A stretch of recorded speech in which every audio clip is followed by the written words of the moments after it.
Hello! This is a very serious video, but it won't be a big debunking. I'll explain in a minute.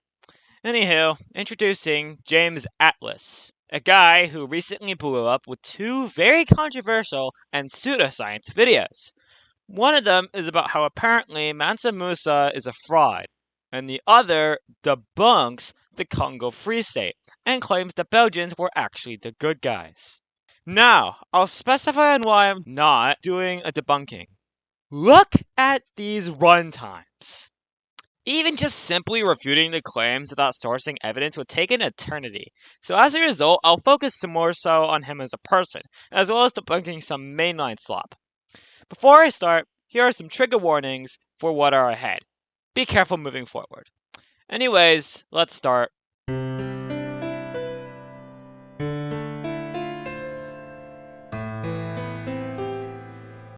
James Atlas, if it isn't obvious enough, is definitely a white supremacist. Don't believe me? Literally watch part of his Mansa Musa video. As any person with more than a passing knowledge of history is aware, Sub-Saharan West Africa was extremely primitive and underdeveloped compared to the rest of the world in the Middle Ages. Not only is that a highly racist claim to make, it's also false. A simple Google search will tell you that Africa had complex and advanced societies way back when. For instance, the Songhai Empire was known for its bureaucratic governance and Islamic ideals, or the Kingdom of Benin with their court system and sculptures. Even the Mali Empire, which was what was mentioned in the video, had a sense of organization, mainly trade routes, proper capital, and infrastructure that debunks the Africans are uncivilized cannibals trope.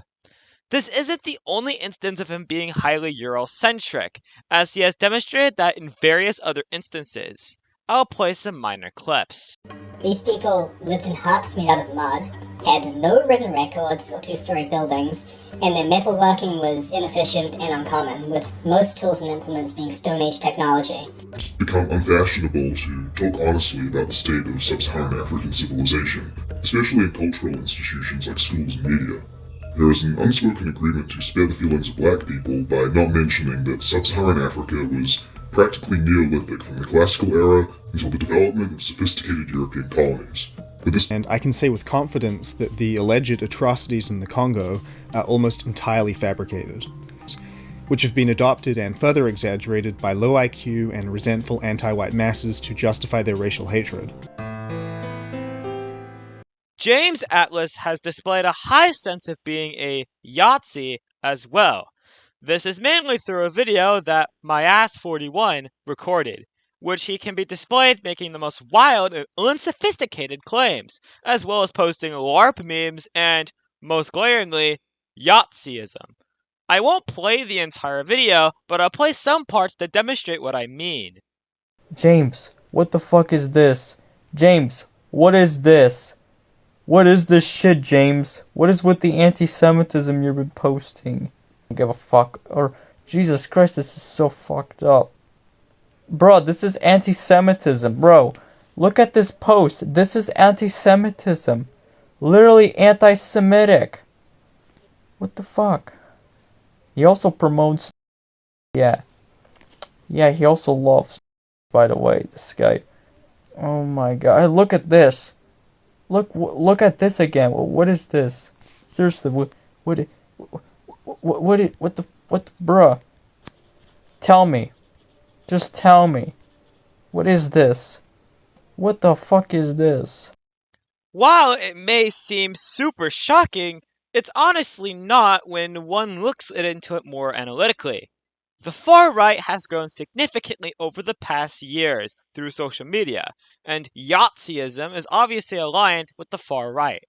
I fear that James Atlas, both spreading Eurocentric misinformation and also spreading Yatzee ideology, could influence thousands of people into false ideals and ideologies, which could ripple order. It's depressing to think about.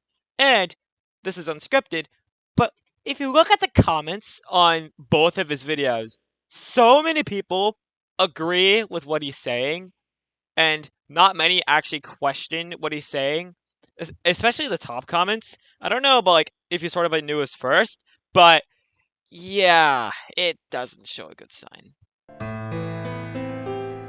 As I've already stated, this will not be a full debunking video.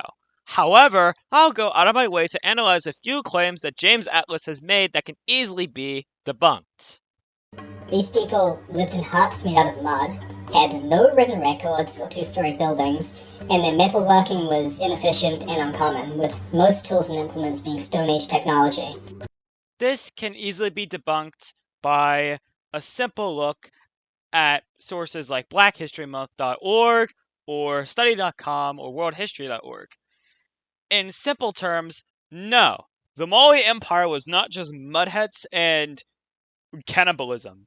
It was defined by fortified garrison towers, sophisticated agricultural management, and also its vast trans-Saharan trade routes that connected up into Arabia.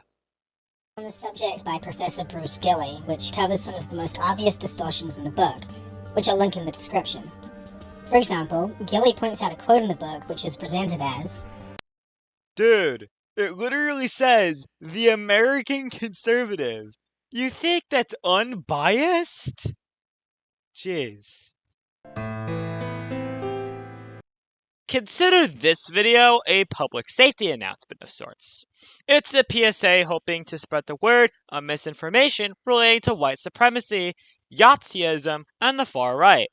These ideologies, which James Atlas is part of, employ seemingly factual methods to prove why the right and why the mainstream is wrong. But it's highly deceptive. Now, changing the topic, my next video will be a DJ Cook video, a final one about the entire saga, giving my personal experience and a final exposure to him. I hope to release it by June 1st, although it could be later depending on collaborations, since I plan to collab with at least some people. Anywho, see you later.